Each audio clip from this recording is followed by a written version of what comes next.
Hello everyone, this side Shubhangi Tiwari from Smart Step Classes. And guys, today we are going to talk about the complete details about Canada visa.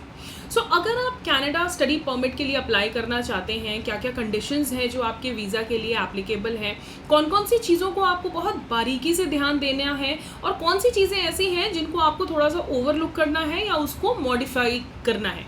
अगर हम visa की बात करें तो visa officer के लिए guys ये जानना बहुत ज़्यादा ज़रूरी है कि आपके विज़िट का पर्पज़ क्या है, राइट?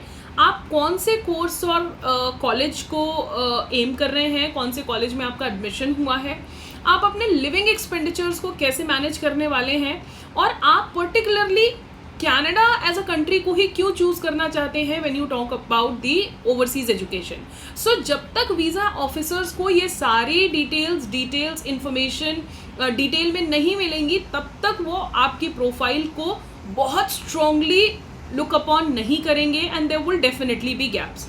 बात करते हैं कनाडा के वीज़ा के टर्न अराउंड टाइम की। सो गाइज आज की डेट में जो वीज़ा टर्न अराउंड टाइम है for Canada is going to be around 30 to 45 days. 30 to 45 days में आपका वीज़ा जो है उसका डिसीजन आ जाता है। All the applications for Canada visa are been punched online, there is no physical application जो जनरली टेक प्लेस करता है।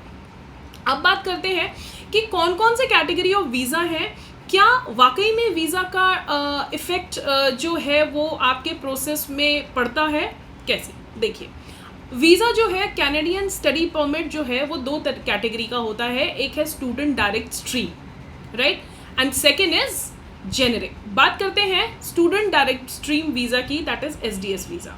सो एसडीएस पंच करने के लिए आपकी कुछ कंडीशंस हैं which are very importantly to be managed, जैसे कि आपका जीआईसी अमाउंट होना चाहिए। पहले जीआईसी अमाउंट हमारा 6 लाख INR होता था, बट 10,000 कैड होता था, but now it is 20,000 Canadian dollar, right. इसमें आपका जो बैंक अकाउंट है वो कनाडा के ही किसी बैंक में ओपन होगा और वो अमाउंट आपको उसी में डिपॉजिट करके रखना पड़ेगा।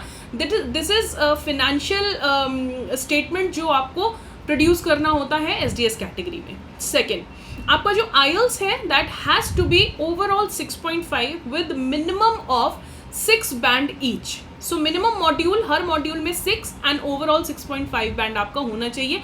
आपके कॉलेज की क्या रिक्वायरमेंट है दैट इज़ डिफरेंट, बट अगर आप जनरल की बात करें सो एसडीएस कैटेगरी के वीज़ा के लिए आपके पास 6.5 स्कोर होना मैंडेटरी है। नेक्स्ट, आपका जो एसओपी है, अदर डॉक्यूमेंट्स हैं, वो बहुत ही ज़्यादा स्ट्रॉन्गली आपकी प्रोफाइल डेवलपमेंट के बारे में बात करें। आपको उसमें बहुत डिटेल में ये पर्पस लिखना है कि आपका पर्पस ऑफ विजिट उस कंट्री में क्या है, आप कितने टाइम के लिए उस कंट्री में एक्सपेक्ट कर रहे हैं लाइवलीहुड, आपका एजुकेशन के बाद क्या प्लान है और आप पर्टिकुलरली इसी कॉलेज में पढ़ने जाने के लिए इंटरेस्टेड क्यों हैं। ये हो गया आपका एसओपी।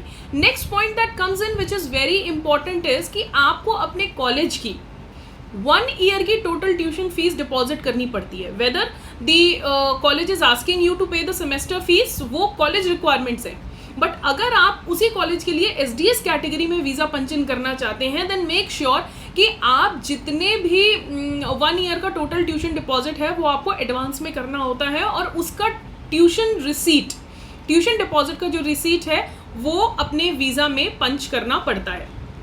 नेक्स्ट कम्स इन आपके जो भी वीज़ा एप्लीकेशन फॉर्म्स हैं और फैमिली फॉर्म है, दोनों ही फॉर्म्स को आपको ड्यूली फिल करना है और आपका वीज़ा पंचिन हो जाएगा। अब बात करते हैं आपके जेनरिक की। जेनरिक जनरली उन कैंडिडेट्स के लिए भरा जाता है जिनका इनमें से कोई भी एक कंडीशन जो है वो फुलफिल नहीं हो रही है। Let's suppose if they do not have the overall 6.5 band scores in IELTS, they are not in the condition of paying the complete 1 year tuition deposit or they do not have the GIC certificate ready with them. So अगर तीनों में से कोई भी conditions है then definitely उनका category visa जो होगा वो एसडीएस नहीं हो सकता है, वो जेनरिक होगा।